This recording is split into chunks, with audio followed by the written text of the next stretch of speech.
Hi, this is Misha, and today we just took the MAS 4956 out to the range. We had some 7.5 and we were shooting another French weapon and took this out. We have a full video on the evolution of the self-loading rifle in France, so we really encourage you to check that out to kind of get back with the RSC 1917 and the MOS 40, 44 and all of that. We just brought this one out. This is the final version in that series. Again, this is the 4956. This is the so-called carbine version. It is a little shorter, a little lighter than previous models. We have a 21-inch barrel with a flash hider, muzzle brake combination grenade launcher here. To launch grenades, you fold this down, this up. I'm not going to do it because it's really stiff, but you get the idea. Grenades. Kind of got a truncated handguard here. Still have a machined receiver. This is a true direct gas impingement. You can see the tube here.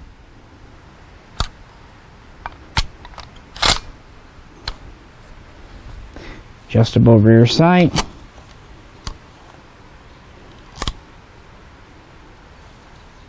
And somewhat uniquely for the era, we have a scope rail that's standard on these. Not every rifle was issued with a scope, but all of them had the rail and the capability. Moving back, we have a standard buttstock, very similar to on a lot of French guns. Standard side slings mounts. And we have a rubber recoil pad for the grenades.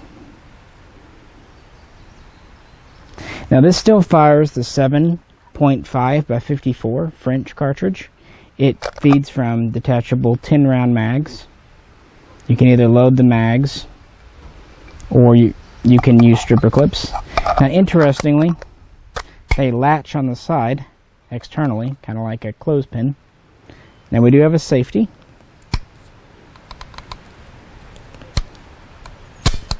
Pretty standard military trigger. And yeah, this is just a really kind of old meets new gun. The design of this started before World War II, and obviously this was introduced in 1956. They would produce these throughout the 1960s. They would make about 275,000, and they would not retire them, well, beginning around 1978, 1979 when the FAMAS was coming online, but it really wasn't until the 1980s when these were taken out of service. When they were taken out of service in France, they would refurbish them and put them in storage. A time later, most were sold to Century Arms, and then they were brought over here for us. It's a neat gun. It's kind of like, it's the same era as the M14, BM59, FN49. It's kind of the last of the semi-automatic guns. These were just semi-only. They weren't capable of full automatic.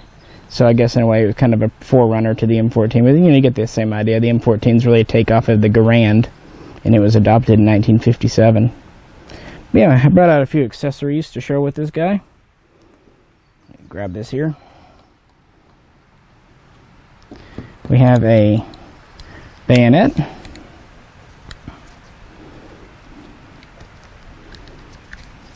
Have a unique looking bayonet, two large rings. And it just clips on the end like so. If I can do it one-handed. There we go.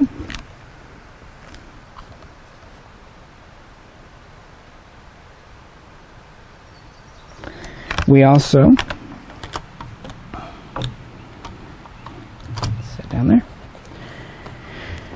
We have a night sight, or it is a night sight, but it's an interesting one. This actually would go onto the front. You see it has a little wheel here to tighten it down.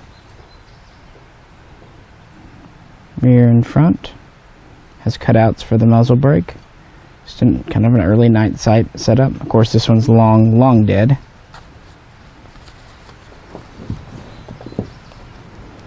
These were issued with multiple magazines. This is a pouch holding 2. Most guns would have probably 5 mags, 2 of these pouches plus the one in it. So they weren't one of those nations like Italy with the BM-59 that only issued 1 or 2. They actually did issue a few.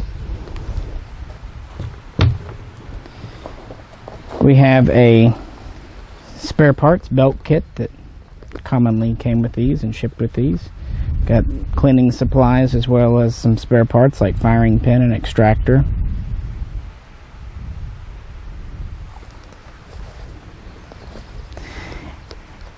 And finally, we have an action cover. Oops. That would go around the rifle.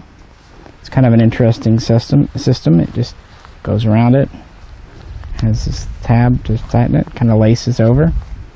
These are really neat guns. They're very, very simple. And simple for militaries is good. Since these were seeing use in Indochina and elsewhere, like Algeria, simple was a very good thing for the French soldier.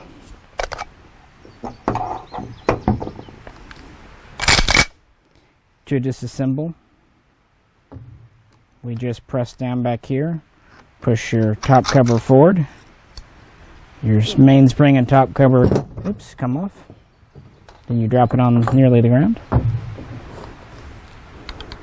Pull your bolt carrier back. Simple carrier, again direct impingement, so not a lot going on. This is actually kind of why I wanted to take this apart for you. This is your bolt, and this is your firing pin. It comes right out, and that is beefy. It's basically a nail. And if somehow you manage to break that, they issued a spare. Although I can't imagine many soldiers actually needed the spare firing pin. It just doesn't seem like one of those things. So yeah, now we're back together. It does have a last round hold open, but no release. So you need to press in.